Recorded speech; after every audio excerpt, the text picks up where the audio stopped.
What's up, fellas? What's going on? We live, my brother. We are Good evening, live. ladies and gentlemen. Welcome Yes. to the third episode A of little late. STK Surviving the Knicks. All right, third episode, 'Cause y'all. Third. Third What's going episode, a on? little late because of Ed. Oh, because you trying to get him mad? Because Yeah. that's better when he's mad. He's better when he's mad. He's better. Ed plays better when he's mad. So Okay. let's get Uh-oh. after him today so we can get a good Uh-oh. episode. Why you Here we late? go. Here we go. Here we go. Oh man, here we go. So, ladies and gentlemen, I am Just.Hek. I got the prestigious STK crew. Ed Dollars, what's going on, my brother? What's up, man? I'm All a little right. disappointed in Julius Randle, but everything else is good. Yeah. Bum. Hashtag. Anyway, we got the infamous Coach B in the building. Yes, Mr. yes. Steal Your Players from your fantasy league. Listen. Save that for the end of the segment. Save that for the end of the show. All right. My bad. You're right. You're right. No Coach. crying. No crying on TV. You're absolutely right. You're absolutely right. And last but not least, the indomitable Wall Street Heck. What's going on, my brother? What's up, man? Excited. right. Let's go. Let's go. Let's go. All right. So obviously, things have not progressed as much as we wanted from last week, right? The Knicks, unfortunately, are 2-4 to start the season. It's not without like they're not being blown out though. I mean, they lost. They got beat handily. No, they haven't lost bad at all. Like they've won. They've been competitive in every game, which is a good thing, right? Yeah. I think it's just minor changes that have to be made, and maybe a player or two may need to go. But listen, like you guys said, the first 10 games, you guys are monitoring that. We're 6 games in, they're 2-4. They've been competitive in every game. The games that they've won really well. And the games that they lost is turnovers, costly turnovers, and slow starts, right? To start off the night, Ed, contrast between this week's games, like what stood out and what were your thoughts on this week's games? These are my thoughts, man. Seriously. Here we go. As I Yeah. just to throw some numbers out to you, the Knicks are currently averaging 103.3, which is 30th in the league. Their rebounding is 50.8, which is second in the league. Assists per game is 21.2, which is 28th in the league. Opposing field goal percentage is second in the league, and effective field goal is 46.8%, which is 30th in the league. So what does all that mean? That means offensively we've been trash, defensively we've been okay, and thus seemingly, if you haven't watched the game, Just.Hek, you think that we are in every game. But when you watch the game, these guys are struggling to put the ball in the basket. We don't have any 3-point issue. We have a lot of 3-point issues. We don't have a middle penetration to pass the ball. I love Jalen Brunson, but he's not passing it to anyone. He's not penetrating to pass. He's penetrating to score.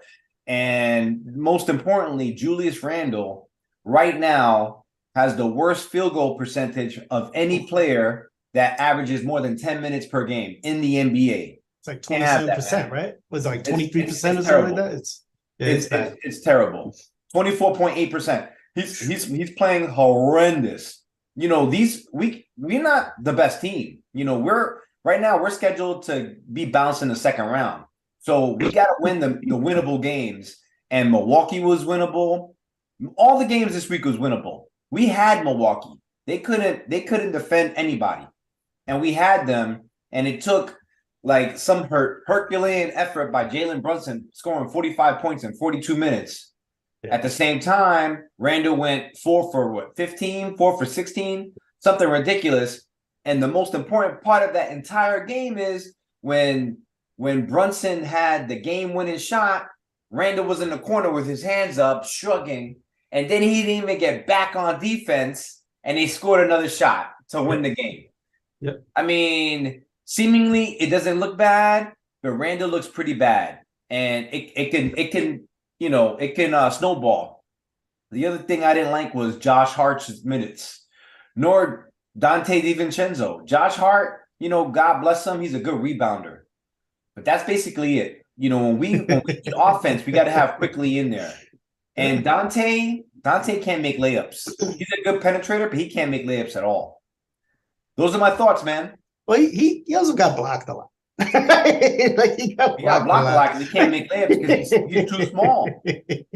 Yeah, I mean, in a nutshell, Coach, you want to add on to that? It's tough to watch, but like they're playoff teams, and yeah, they're winnable. But same thing I mentioned about like getting an easy basket with more athletic players. So figuring that piece out is definitely gonna be a game changer. I wasn't happy with Jalen Brunson's shot selection either at, for that Milwaukee game, but yeah, Julius Randle just killed us. Took the life out of the team with that. Giant game though. I mean, and Ed, I've been watching. I mean, I was trying to be nice, but you're right. You're right. You hit on the button. You're right. You're right. And honestly, Coach, Brunson kept you in the game. Like, I think he's going through the syndrome where he's kind of not really trusting his teammates enough because they're not really making shots. And after a while, if people are not making shots, you driving and kicking. If it's not producing none? I mean, I got the highlighting back of me for a reason. Like, this kid, listen, man, Brunson. This was a winnable game. All the games have been winnable to me, except for the Pelicans game. That was the only one that was out of control. But all the rest of the games were winnable. You could have won them. It could have went either way. It's just the slow start and Julius, which we'll get to in a minute, I guess. If you have Julius shooting the way he's shooting and he controls 30% of the offense, we're not going to win. It's always going to be a close game because, again, our offense is terrible. Our defense is strong. We're always going to be in it. But when it gets to nut crunch time, cracking time, we won't be able to do much because we're only relying on an undersized point guard, which is great, but we don't got any other shot makers. And Quickly's not getting enough time. I mean, you got Josh Hart in there, like barreling down the middle, but beyond that, what's he really doing? Grabbing rebounds? That's it. You think that's a management thing that he's not getting those minutes? Yeah, I do. He should be getting those minutes. He's been playing his ass Quickly. off. Yeah, might be a management thing. They might be telling Tibbs like, "Yo, we ain't give him that extension. Let's control his minutes." I don't know, not to be controversial or anything like that. I don't know, man. That's a hot take. Hot take.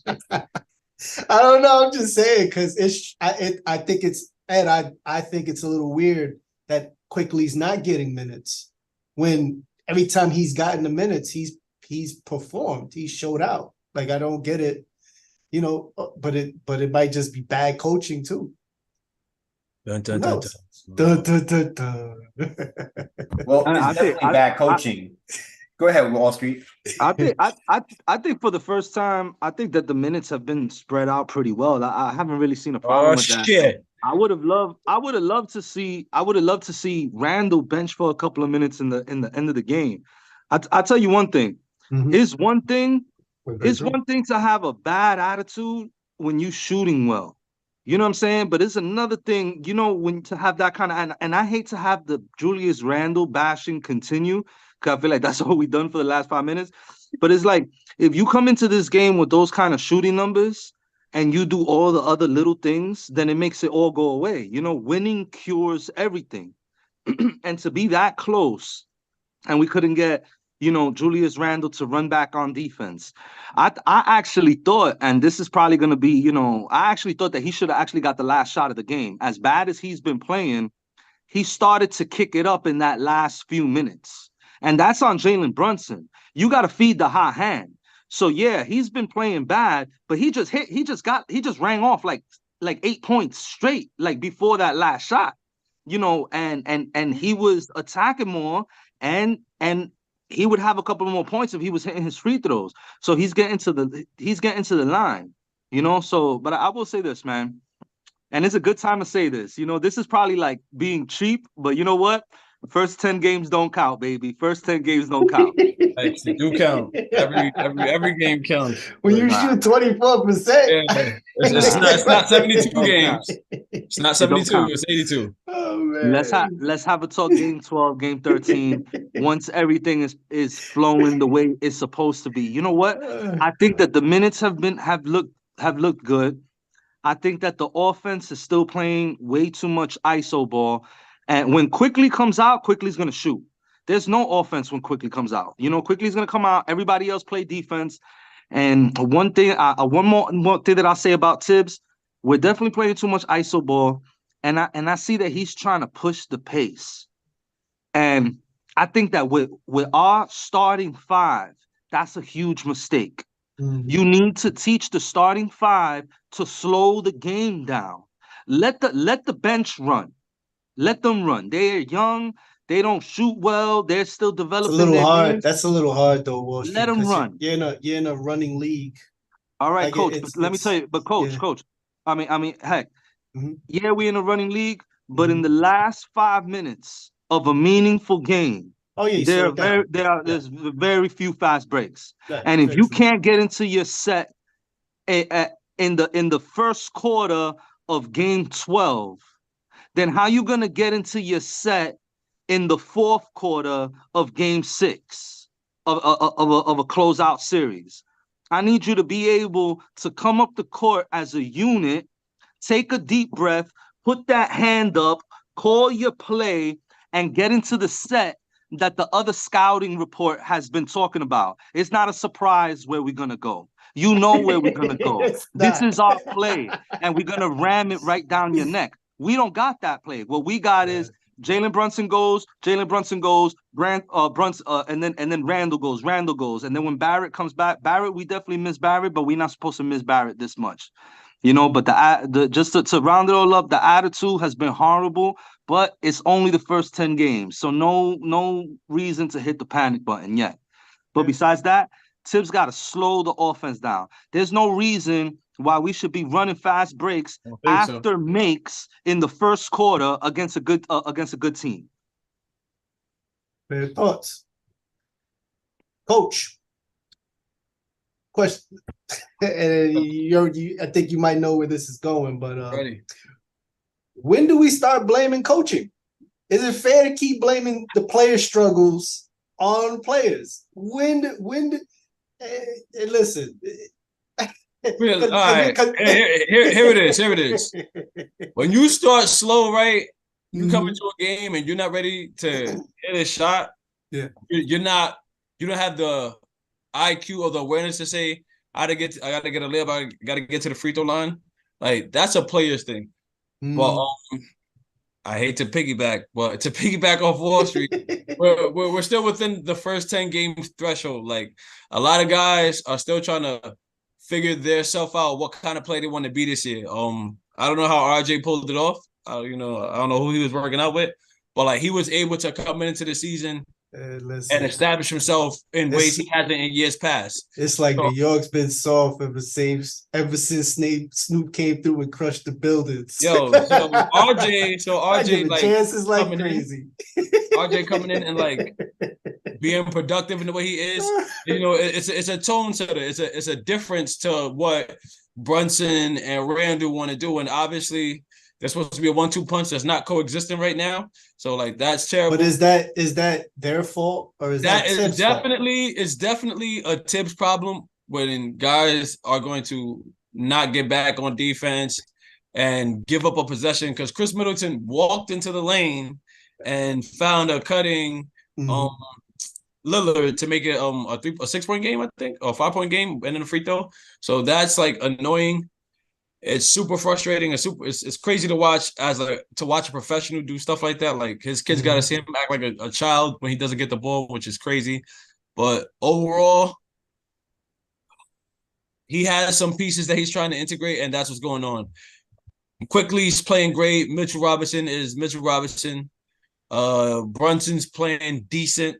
Not his best basketball, but as you can see coming out of the last game, like there's definitely a lot of room to grow there. And everyone else is just a role player. So like the main pieces that we expect to get baskets from outside of Julius Randle is doing their job. So I'd hate to say, even though we're 2-4, it's not a coaching problem just yet. And as far as taking advantage of like opportunities and slowing the game down, we don't have a good set. It's unfortunate that we don't have a better offensive mind allowed to draw something up for the guys because we don't have any good sets. It's a handoff. It's a It's one of the more it's one of the more what's the word? Like it's not creative at all. Yeah, like it's the worst offense in the NBA. Like there's nothing. Yeah, literally. It's nothing 30 from scoring. It's we're trying to find like nice words for it, but it's literally the worst offense in the NBA. But to be number 2 in rebounding, I do like that aspect of it because we're crashing, we're fighting hard. Yeah. Josh Hart gets a lot of rebounds. Okay, you don't need 5 guys that can score. You need 1 guy, that can get a rebound, and like just like do all the dirty work. So that's what I am gonna say. Josh Hart does all the dirty work, but keep Quickly in there as much as you can. Play small, like take Randle out, play small. Josh Hart at the 4, and like let us pray that way. We're not like the most talented team, but if Brunson's gonna be hot, let him stay hot. Like he hit 8 threes when Atlanta. Yeah. Like he's capable of doing more. So let Julius Randle figure it out on his own time. Like I'll take that as long as it doesn't go deep into the season. Obviously, he should shape up. He's an All-NBA third team. He's a 40-point scorer, could get 50. He's a triple-double guy. Like those things are very helpful. I don't want to push the panic button on Julius Randle, but someone has to really have a conversation with him about that little BS he be doing. New York is in a really bad conundrum. I'm just concerned that in the last 4 or 5 years that Julius has been with the Knicks, he's had good year, bad year, good year, bad year. Now we're back into the bad year, and we should have probably sold high on him. I was a big trade Julius for years, and he's all NBA season 2 since season 2. But then the following year he was all trash team. And the problem with Julius and the problem with Tibbs is they're stubborn and they play a stubborn way. And why aren't they working the pick and roll with Mitch? Why is Mitch not getting any lob threats? My man led the league last year, the year before that in field goal percentage. Why can't he get a pick and roll? His agent's complaining about him not getting any type of touches. You got to feed the big man. That bottom line. We make it so hard. We make it so hard when things are so easy. Why is Julius, after shooting 3 for 15, 4 for 16, like for the last 5 games, complaining that Brunson is taking the last shot when the man got 45 points? He should take the last shot. It's just, and why is Josh Hart in there? Why is Josh Hart getting 36 minutes and Quickly getting like 18? Josh Hart is going to rebound. Coach. I agree with you. In the AAU, the high school, it's the players. In the NBA, it's the coaches. Josh Hart. We got a Tibbs problem. We got a Randle and Tibbs problem. And until those things go away, we're gonna have issues all year. Yeah, but you're not gonna complain when Quickly's averaging 14. I'm gonna complain. Quickly is averaging 14, 5, and like 3 or something right now. RJ started out the year strong. He's averaging 23? 20 and 22. Averaging 22 right now. Mm-hmm. Like so it's a Tibbs problem, but he's gotten guys to take the next step. And maybe if Quickly's minutes is being restricted, whatever. DiVincenzo is not looking like a good signing right now. Right now, they need a floor general on the floor with that group. We're missing a lot of enabling in this conversation. We're missing the Derrick Rose factor. Is it me or is Dante putting too much jelly on his layups, yo? He like flicks his wrist too much, yo, and it just goes off. This ain't and one. That's a player problem. Yo, Hek, pull a highlight up. Dante attacking the basket. There isn't any. There isn't any. There isn't any. I don't know. Honestly, the Knicks they're in a bad spot where they should have sold high on Julius and gotten what they could. And you guys are in this cyclical issue where your best player is your worst player, and you keep waiting for him to be the player that you want him to be. I'm not. And he's never going to be. It's like women waiting on their cheating husbands to change. It's like bro, like it's clip that up. He's never gonna be what next that one. Next that. Oh my god. All right. Look, either way. You can't, right? There is no selling high. Not going to be the player you want him to be. I'm sorry. You guys, like, listen, he's been, third NBA. He's got the accolades, but the things that he is not, right, are very blatant and out there. He's not a leader, number one. He's not your leader. Okay? Give me a moment where he's been the guy, not through actions, not just through scoring points, because everybody can score points. This is a scoring league right now. So everybody can score. You know what I'm saying? Like, it just is what it is. But he's not your leader. He's your bully. He's your bully. Like him barking on Jalen Brunson because for whatever reason, Jalen didn't see him or whatever. It was like, who do you think you are shooting 4 for 1,000? All NBA 13.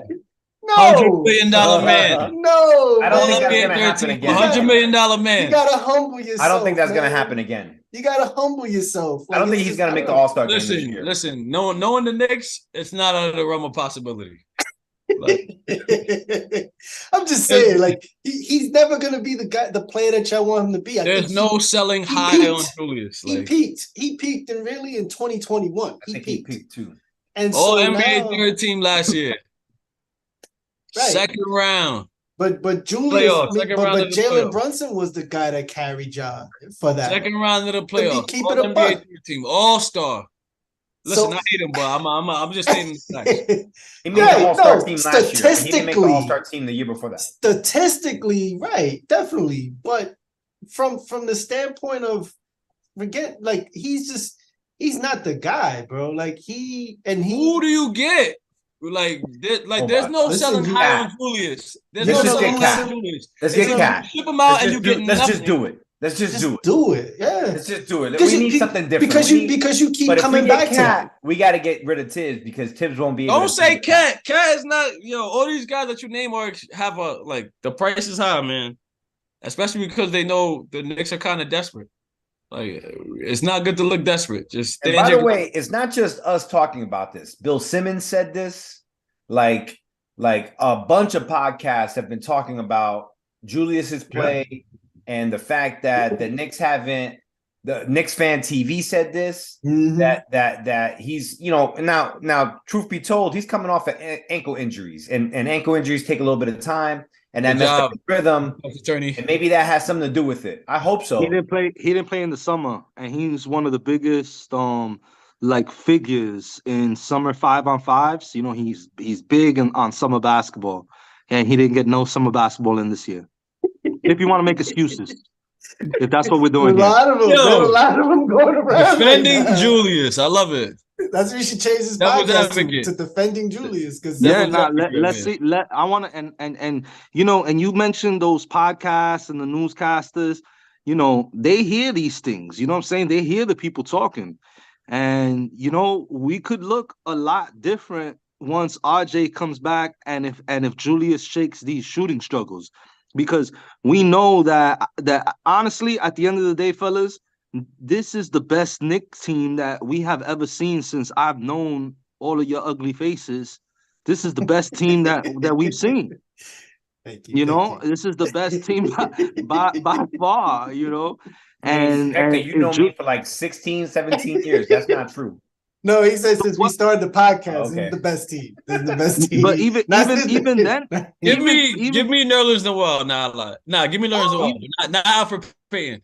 Even then, Ed, you know what I'm saying? You were talking about when I met you, we weren't in the glory days of Melo. The days of Melo were diminishing by the time, you know. So these are literally the best teams that we've had. And I'm not sure if that's true statistically, but look at it. It definitely has to be. We definitely have to be up there. We have a really good squad. You know, you want to add something else positive? Look at the score of some of these games. You know, we keeping the score down, and I think that's the sign of a good team. You know, especially defensively, it's definitely the sign of a good team defensively. But we're keeping the score low. And I think that once RJ comes back, we need two things to happen. When RJ comes back. But here's the thing, too. RJ comes back now. He's been playing as well as he's been playing, right? But the Knicks have been struggling. So now he comes back, and that's going to be a little bit of added pressure to him now, because they're going to be looking at him like, all right, you're the savior now. You know, like you're gonna cure the wounds of the last, of the opening week. It's just the opening week. But we gotta watch out for that RJ doesn't come back flat. How sad would that be if RJ comes back flat and Julius continues his struggle? It's still early. What's gonna be really sad is tomorrow when we play the Clippers and it's Harden. It's gonna be Harden, Kawhi, Paul George, and Russell Westbrook. The motherfuckers are gonna try to take us out. In its rawest form, because they're just coming together. But this is, again, that's a winnable game because the chemistry ain't there. So if they don't win that game, then the questions continue. They're gonna fester because, again, you got Julius Randle, who is gonna be matched up against Kawhi. He's gonna probably have problems. He's gonna take a bad shot. He's not gonna, and that's why I think I ask you, Coach, is this a coaching issue? Because the coach is supposed to ream in the player and be like, bro, you're shooting a bad shot. Like, what are you doing? Like, that's not your shot. You gotta, unfortunately, as a coach, you gotta ride with certain horses. It's like you start looking down the bench. And I've seen Julius hit these shots before, right? I haven't seen Hartenstein hit these kind of shots. I haven't seen Jericho Sims hit these kind of shots. So why am I putting them in the game over him? Like, do I really want? What kind of bench him? But he's got to coach him. I don't think there's enough coaching. Tibbs doesn't coach offense. We know that. The problem with benching, it is what it is. We got no sub for him. For me, like now it's like. From here on out, we'll be overachievers the rest of the way. Like, let's not start off strong. Because the expectations are there. That's but we're gonna break this up. There's no way. Clip this up. There's no way the Knicks don't make the playoffs. Like, it has to be a disaster of a tank for the Knicks not to make the playoffs. So there's no way the Knicks don't make the playoffs. That's the important part. Yo, right? That's the important part. The key is though, like. Again, if Randall's not ready, right? If he's not in real game chemistry form, he got 10 to 12 games to figure that part out. There's another 70 after that. So he has time to figure that part out. And Barrett's fine. Brunson's fine. Quickly's fine. You think Julius could take a step back to let RJ flourish? Not at all. He has to get going. He did it. Like, we've been playing well. He's doing it. We've been playing well. 2-4. It's not that well. I don't think he has done it though. I think RJ has done it in spite of Julius. I think he's done it in spite of Julius. I don't think he's done it because Julius took a step back. I think when you're shooting bad, you got no choice, really, right? And I mean, RJ is kind of coming to his own, but I don't think Julius did the right thing by the team to say, "Hey, I'm gonna take a step back." And I will say this: whether the eye test proves that true or false, who leads the team in assists right now? Julius, right? It's Julius at 5. At 5, all right, there gotta be a couple of guards out in the league, at least one or two. Jalen a Brunson. couple of point guards that don't got exactly Jalen Brunson that don't got 5 assists. And I would have liked Jalen Brunson to kick out that last shot. I understood that he here we go. he drove. Defending He took. Julius. Listen, he drove. He took a check Jeez. and he had a chance to reset. I'm not saying that the ball shouldn't have been in his hands. I'm saying that he got a chance to reset. And instead of resetting, then he was feeling himself a little bit too much and he took a bad shot. But Julius at that point, we're down bad one. shots. It looked a lot like Miami At that last point, year. we're down one. What? At that point, we're only down one, and then guess what happens? The boy don't get back on defense. The rest is clipped up. Yeah, So exactly. And the rest is history. I mean, But, not only did he not get back on defense, he was walking. He saw the other players, the other teams running up and down. He still kept on walking. He was like languishing out there. It's ridiculous. Yeah. You know, honestly, you know, you could bet Randall gets 10 rebounds. You could bet Randall gets 5 assists. I think that as a real coach, if Tibbs was like, I know you got to work you got to look at your best players and say you got to ride us out. And Randall for the last several years has been one of the best players. I can't lie about that. But maybe it's time for him to take a step back offensively and do the things that he does well, like rebounding, like assists. I don't mind him taking a ball and passing it off, but why do you got to take like 20 shots when it's not working out? Don't you feel the highest paid player? But that's the problem with the NBA today, man. That's the problem with the NBA today. It would have been nice to see him on the bench in the last 3 minutes. Talk about sending a message. Put him on the bench in the last 3 minutes. Let Hartenstein run the floor. Why not? By the way, Hartenstein's been playing great. Has been playing great. Exactly. And not to just dump on everybody, not to dump on Julius, but and to switch it to other players. What's up with Grimes? Grimes is supposed to take this massive leap. Grimes. Wow. That's all we heard, and he looks exactly the same from last year. Because there's no opportunity for him. RJ wasn't playing. Wasn't playing. There's a lot of opportunity. There's still too many mouths to feed. Like, nah, man. Listen. If you expect me to be a scorer, right, and I'm like 5th in usage, how does that work? Hey, listen. He controls that, right? Doesn't he control that? You guys need to take a much closer look. Grimes right now is playing amazing at the things that you don't see. At getting through tough picks, at contesting shots, at boxing out. Grimes, and we haven't touched up on it.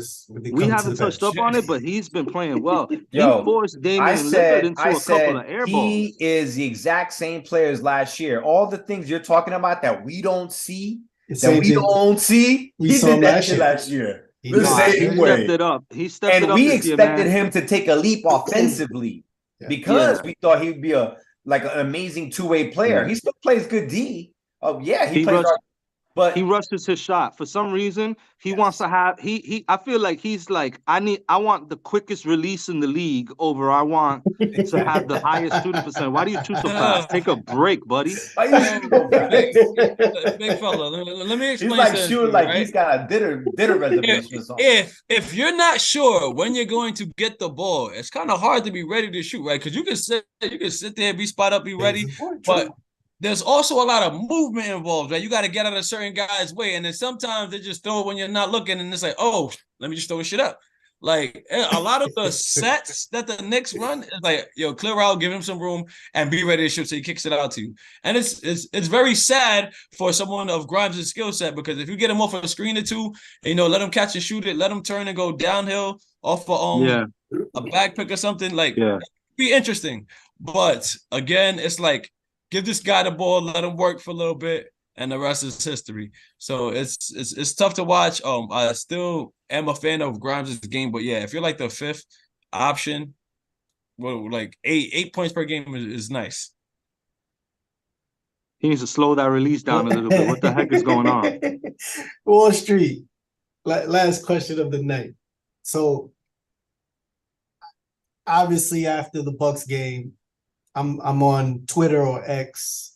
I'm kind of in the streets digitally, and there's a lot of different types of conversations, right? And there was a lot of debate between whether the team should prioritize like the short-term success or focus on long-term rebuilding, right? It was a lot of back and forth. it got a little heated. Some of the stuff got a little hilarious with memes and stuff. But what do you think is the best recourse for the Knicks? I mean, obviously, we're not through the 10 games, but people are calling for different things like trading Julius and man. So do you prioritize the short term or do you start thinking about the long term? What are your thoughts? For the first time in my life, we are headed in the right direction. We are looking like an organization that a free agent would want to sign with. And that's where you get the icing on the cake. You build your foundation in the draft. You build your foundation trading for good veterans. But we've seen it before. You cannot build a win now team in the NBA. That you might get away with that in baseball sometimes, but you cannot get away with that in a game that involves the kind of running and the kind of physicality that basketball requires. You need young horses to run the hell out of the court. And then you need some solid vets to keep all the dogs in line. But you can't build a team around vets. This Clippers thing is going to be beautiful, but it's going to crash. We know it's going to crash. And if you don't know that it's going to crash, then you're not watching close enough. The key to success in the NBA is youthful exuberance and team chemistry. You need young guys that can grow together. I need you to come together before the age of 25. And then when all of you guys get 28, 30, we have a team that might win. And if you're looking at Denver, they did similar things. If you looked at Philadelphia, they were doing it, and then it kind of all collapsed. But Philadelphia went from the last team in the league to still today a contender by building the right way. And it doesn't always work, but it works more than just going out and like you know what the Clippers did? They said, get me the 2016 All-Star team. And teams have done that. Teams have been doing that forever, and you get away with that in baseball sometimes. Get away with but season. Sometimes you might get away with that in the regular season. But I think the most famous one was that Charles Barkley squad, right? What was the rest of that squad? Charles Barkley and everybody, right? Who Houston. else he had? Clyde. Talking about in Houston or in Phoenix? Yeah, no, that was in Houston. They were old by then at that point. Yeah. They were old. But think about the names on the court at that time. Yeah. They were like legends. Even had Scottie Pippen. LeBron, AD. LeBron. Yeah, LeBron and AD are good example of that. LeBron. Yeah, there's I mean, LeBron, listen, Bosh. when you all right. When you bring in the greatest player of all time to a team, it kind of tips the scales a little bit. But we're talking about guys like James Harden and Russell Westbrook and Paul George, which at one point were really good, but they were probably closer to the bottom five than the top three. So yeah, when you throw LeBron in, LeBron is doing something that nobody has ever done. But when you take a bunch of veterans, a bunch of legends, and you throw them on the team, it works much less often than it does, because. Walshy, did you just say LeBron James is the best player ever? I'm okay, just checking. So the guy that scored more points. So the guy, I'm gonna tell you one thing. He's the greatest 38-year-old of all time. He's the greatest 37-year-old of all time, and I could go all the way down to about 28 years old. And then at about 28, there's some questions. But he was probably the greatest 33-year-old player of all time. That's funny you say that because Michael Jordan won a championship in his 33rd year. So I don't think so. But in his 33rd year, I think LeBron had a couple, was scoring more points per game. He had a much higher. Jordan won a championship 33, 34, 35. Yeah. And what I don't know about that. What were the years? What were the years that he didn't even get into the playoffs? And at what age did he stop playing? That was in the 80s. All right. Or in the 2000s. All right. Listen. Okay. One of the great. When you throw the greatest player of this generation, all right. So the numbers kind of get thrown off. But what you do. Though. But what the greatest player of this generation, Jesus. What are you gonna put? You're gonna put James Harden? But yeah. Anyway, but that's why that's why to answer your question, Hek, we need to continue down the road that we going. Knicks fans need to be patient. You might go to the Knicks fans that are being impatient. a lot of cities, a lot of fans of a lot of teams will go an entire lifetime without their team ever winning a chip. So get over yourselves. All right. The best we could do is try to be better every year and try to, have a good organization that has an opportunity every year. That's the best. And that's where we are now. We're going to have opportunities to get in for the next 3 or 4 years. And if we continue down that path, we could continue to grow off of that. And that's what's important. Yo, but Wall Street, other than me, you guys haven't seen the Knicks win a championship. Knicks won in like 1978. Yeah, I was born in 72. like 80. It was 72 that they won. So you are 72, free. yeah. So you are free to die happy. But if I die and we still got Julius That was Randle, like one. I'm gonna be in limbo. I'm gonna be watching reruns of Knick games for all eternity. Like, no. I'm gonna be in basketball. The biggest problem with what you're saying is that right now the Knicks have everything that they need to be able to compete. They have young draft, they have young players, they have good contracts, and they have draft capital. And usually when good managed teams have those three components, they produce something. Whether it's Golden State, whether it's the Lakers, whether it's even Denver with getting Aaron Gordon. We need to do something with our draft capital, and that's why we should have the Thunder. That's why we should have sold high on Julius to get something else. This is our time. Right now is the time we have to pounce on and get another superstar. Obviously, what our offense needs is someone else, right? I mean, I love RJ, I love Brunson, but we need an alpha, a guy that can run with Brunson so that the offense is not the 30th in the league, but like the 15th in the league, the 10th in the league. You know what I'm saying? And that with our defense makes us a powerhouse. Yeah. I think the Knicks are a piece away. Yeah, I agree. And listen, and I'm not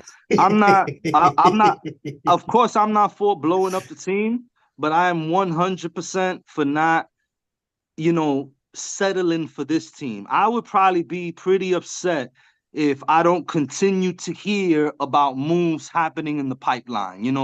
Those things always got to be active right now. You shouldn't, unless you want a chip, you probably shouldn't be coming in with the same roster. Unless you're a top 3 team, if you were 4th, 5th, 6th or below, you should be making adjustments, right? You're not going to be coming in with the same exact roster that you did last year. But that's the thing with this team. Every year since like Porzingis, since we took Porzingis, it's been a few steps forward, and then we'll have a step back, but another few steps forward, and then another step back. I thought the year before last year was a step back, but I thought last year was a step forward. And this year, I thought, man, we were about to take 2 forward steps in a row. And we got off to a real slow start. But, 10 games don't matter. Yeah, exactly. First 10 games don't count. As much as y'all want to laugh at that, and it's a real nice time for us to say that, it's something that is said, and it's universally said for a reason. Because the first 10 games don't count, because everybody's getting in a rhythm. Even the reffing has been a little bit rough around the edges, around the league. I'm seeing it around the league. Yeah. So is it a rebuild or not? And I say not. From what we have, again, all this trade Julius business, you're not going to get equal value, right? You got to ride it out. And I seriously think around the league, people are trying to strip the Knicks for every dollar they have. They are trying to milk us to give us whatever they don't want, which doesn't make any sense to me. It's not we're asking for your best player and it's of an equal value. No, you're trying to get rid of the guy, but you're really trying to milk us dry, get whatever everything that we have. And I think management has been smart on that point. It's a shame to still have Julius Randle at this point and have him do the stuff that he does, but it gets no better. OB obviously also still trying to figure it out, and he's been healthy. So it's where's the upgrade? Where's the improvement? You cannot name one person that was it was a no-brainer deal, and we messed that up. We need to have a new segment on Hek. We need to have a new segment on the show. It's called It's called Coach B's Obi Toppin Check, where he gives us a quick rundown on the life and path and career of Obi Toppin. Yo, he's gone, my brother. I love him, but he's gone, bro. He ain't coming back, man. It hurt to see a lot of players leave, like He especially shot 4 for 5 after yesterday. He got 11 Yo, points. all the guys that get Blow. drafted, I want to He see got them do 11 well. points. Like Porzingis, he got into his whole situation. That broke my heart. Like Pacers starters average 36 minutes. He's hurt. playing like 23. Oh my God. Crazy. You Yeah, do nice gotta let dunk, that though. go, coach. You gotta let him go. I man. want to see just let the him go. rookies do well, man. And the homegrown guys. Anybody from New York that puts up, I want to see him do well. Shout out to Kimbo over there in the Euro League, in the Euro Cup. Free Obi, yo. Free Obi. Coach been tuning into all the Obi's games. You got the league pass just for Indiana. I'm still like Googling Kevin Knox and like get no response on that. Exactly. I mean, Knox just don't have it. I'm like, Kevin Knox, where are you? I'm like, he never had the foot speed. Oh my God. It's kind of killing me tonight. Oh my God. Well, I mean, hey, I don't think you blow this up, but you gotta figure out Julius, because he's not. He's just he's more of a negative impact right now. Like, even if things get better, which they will, because the Knicks have been competitive this whole time, minus one game, right? And even in that Pelicans game, they did come back somewhat. But I think you have to look at Julius. You got, and listen, you were never going to get an equal value for Julius, because Julius, he's the Knicks one, but he goes to another team, he's their 2 or 3. So 3 or 4. Right, exactly. So what value were you expecting to get? You know what I'm saying? Like, you weren't going to really ever get anything of value, like of high value, but you could get picks. You could get that. You got to be creative with this shit. Because he's not, because in truth, he was, you look at the Philly deal that was floated out there, that was leaked, right? And that was leaked on purpose. But you think, what would the Philly management be looking at? They're looking at Julius shooting 24% from the field. They're like, why do we need that in Philly? You know what I'm saying? Like, that's not a good trade. We got a guy cooking in Embiid. Like, he's the MVP. We don't need, you know what I'm saying? So you got to figure something out. And if the coaching can't coach him, and the players can't relate to him, they can't really, he's barking on them and bullying them. Like this shit is sounding like domestic violence at this point. It's like, yo, you're battered and bruised, and then you're still keeping them. You gotta let them go. You gotta cut the ties. I don't know what else to say. I'm looking at the 6 games that I've been watching, and Julius has been bad in 5 of the 6. He was okay in one of them. He wasn't good. He was okay. The other 5 games, he was bad. He got locked up by Holiday. He got outplayed, you know what I'm saying, by Zion. I mean, the list goes down the line. I mean, Giannis. It's the optics. It's the optics. I'm not, this isn't coming from a personal place. This is coming from what I'm seeing. And I have not seen anything that warrants you keeping him. That dates back to last year in the playoffs, in which Jalen Brunson was the guy. You know what I'm saying? Which, in truth, I don't know if Julius was your all-star. I think Jalen Brunson was your all-star. Without a doubt, that was confrontation. You know? That was what's the word? You know, you don't know. Controversial. It was controversial. I thought he should have made it. I don't know. That was conversational. Conversational. Yeah, it was controversial, without a doubt. Yeah, word of the day. We should have a segment. Word of the day. Controversial. Yeah, I don't know. I'm just looking at the optics. I'm looking. I'm the guy on the outside.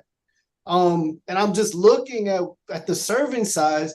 RJ's been playing well. Jalen Brunson's playing all right. He's picking it up. You know what I'm saying? Everybody's kind of trying to figure it out. And then you got Julius Randle. shooting bad shots against defenders he should be killing. He should be killing them. He's third, to point out what you said, Coach. He's third team All-NBA. He's the $100 million man. You can't figure out how to score over a dude that's giving up 4 inches and 40 pounds? I don't know. You know what I'm saying? You can't figure it. You know what I'm saying? Yeah. Again, you don't panic and you start trading everybody after 10 games. I guess that's what Wall Street and Coach B is really, really saying. And I agree. You can't just start. The only problem is that, again, we're not the best team, so these wins help us. And we were all in these games, and we could have won half of those games if we had something of marginal value at that position, or even less. If we had less of him and more of someone else, we would have won those games. You know what I'm saying?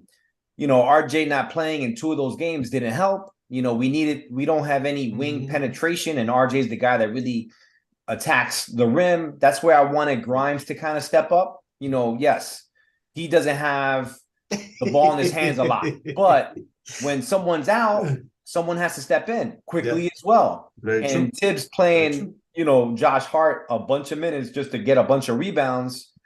I kind of looked at the last 5 champions to see if offensive rebounding really, really, really matters. Denver was a top 5 offensive rebounding team, but the rest of the teams that won a championship and the other teams that were in the playoffs, offensive rebounding and rebounding in itself, you got to make shots. You don't. These guys are getting their own rebounds, but they're not making the shot after that. So does it really matter? You gotta think outside the box, and I feel like we're still coaching the same way. And when a player, back to the coaching point, got the same coach. When a player is not doing well, what do? How do you fix it? Do you fix it by letting him just dominate and getting him to create his own rhythm, or telling him, hey, you know what? Take a step back. Let's start focusing on the things you're doing well, and let the other guys cook. And that's where the coaching comes in. And I feel like Tibbs is not doing a good job at that. That's the problem with the NBA, I think, man. You know how you do that? That's very simple. It is very simple. You going out there and you shit in the bed and you acting like a punk about it, sit on the bench. But we can't do that in the NBA. Let me tell you something. Classic coaching, fundamental coaching. Julius Randle is on the bench for the last 3 minutes of the game. You play your best players. You don't play the player with the history of the best games. You play the player that has been playing well recently. In the fourth quarter, you know who you play? You play the player that played best in the third quarter and in the second quarter. This is where we get the Wall Street rant music. Disclaimer, okay? I do not I don't think gambling, right, is a good thing if you don't know what you're doing. But literally, when you put a certain player out there, it's a gamble. So what are you gonna do? You're gonna take he's hot right now, but I know he may miss this, or this guy has been more proven and more successful in these moments than him. So he might not have it today, but I'm gonna trust he figures it out. Right. You understand? When you're in that hot seat and that game pressure's on, man. And you, Coach, in the fourth quarter, you playing your play. You needed to go. You gotta be you've been the number 1 horse for a reason. Go figure it out. Come on, man. You don't do that. Yo, Hartenstein, I know you don't shoot pull-up jumpers, but go shoot a pull-up tonight. You don't do that. You don't do that at the lower level. You don't do that at the lower levels, man. That comes in the NBA, man. I'm telling you, go in the NBA that comes in. And pray that your best player is not off. You don't play. You start looking down the bench none of these motherfuckers got it. He's not that good. I never see him do that move. Let me ask you this. Patrick Ewing, when he was on Georgetown, there's a clip of you shot that shot in practice. I never see you attempt that shot. I never see you and that's what you asking these guys to do. Go on the court. Make it happen. Practice that shot. So why you shooting that shot? That's classic. So now what you're saying is Julius Randle, I know you practiced that shot, but I'm gonna put this guy in because he's playing better than you these last 2 minutes. I understand if the right pieces are around him, but listen, the Knicks ain't got it, baby. We still trying to coach. What about Randall's defense?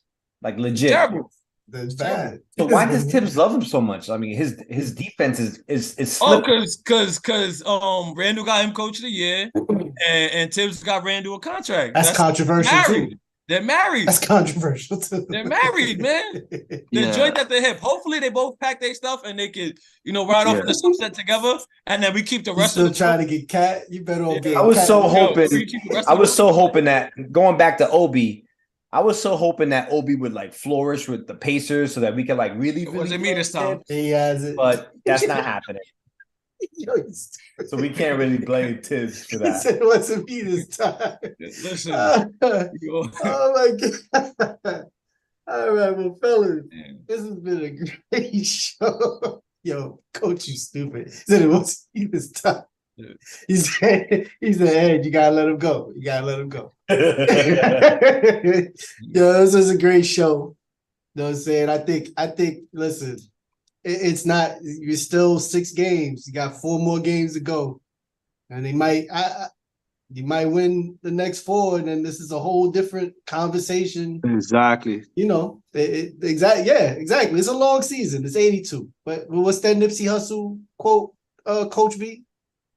It's not a race. It's a marathon. It's a marathon. It's a marathon, right? Slow and steady. Yeah, slow and steady wins the race. So, things can change, right? But Wall Street, you got any last words, my brother?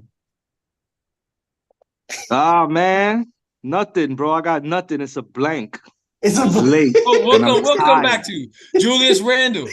Stay under 15 shots per game, son. I don't care what you do. I don't care how you get it. Honestly, if you take all 15 in the fourth quarter and that works for you, that's fine. But stay under 15 shots a game. I know you want to be that guy, but like let's ease into it. Then when you get hot, and you rolling, we could probably jack those numbers back up. But stay under 15 shots a game. And to the rest of the team, Mitch, stay on the floor, play hard. Okay, Ed. Yo, Grimes, do something. That's hard. Yo, he's not even the 6th man. He's like the Tibbs. Look at a couple plays. Like go on YouTube and Google plays. Thank you.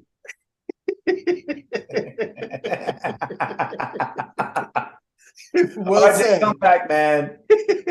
Brunson, keep on shooting. Well said, Ed. Well said. Wall Street. Are you still blank or you good to go? I got something. Blank space. You ready? I got it. Bench Julius. Bench Julius. The new hashtag. Hey. Bench Julius. Hashtag Bench Julius. That'll fix it. That'll fix it. Cat. That's how coaching works. At the end of the day, that's NBA stuff. That's NBA stuff. Coaching is a lifestyle. Coaching is a thing. You want your player to play? Sit him down. Let's see how well he plays from the bench. He can play real good. Hey, Julius can't miss no shots from the bench. Real coaching, Julius, you can't miss no dumb shots from the bench. Wait, he still starts, but bench him late in games. Yeah, you give up a couple have him of come minutes. off the bench. Have him come off the bench? Yep. Nah, you don't have him come off the bench. So what you do? I'm about to say, somebody Google that. Coach, you know what you do? You take away a couple of his minutes. That's it. They see it on the board. They see I average 34 minutes a night, and tonight I averaged 29 minutes a night. And I came out a little early in the fourth quarter, and my replacement came in a little, and then he ended the game. And everybody knows it's not who starts. It's who finishes. That's important. So you want to send Julius Randle a message? Sit him down for the last 3 minutes of one game, and that would have been a great game to do it. And if he would have had his rhythm, the NBA don't work like that. Nah, man. He's gonna give you 30 within the next 2 weeks. Maybe in a week. You're gonna ask Hartenstein to come outside and start taking Julius Randle shots? No, coach. Come on. You're not asking Hartenstein to do anything else except for what Hartenstein does. And Julius Randle and Jalen Brunson gets a few extra shots. Listen, and you're not giving all of his shots to Brunson. You're just giving half because Hartenstein is capable of putting the ball in the freaking cup 3 times in 7 minutes. If we win like that, right? Yet to be determined. Great, but realistically, it don't happen in the NBA. It don't happen. But that's how Sims in the fourth quarter 3 or 14.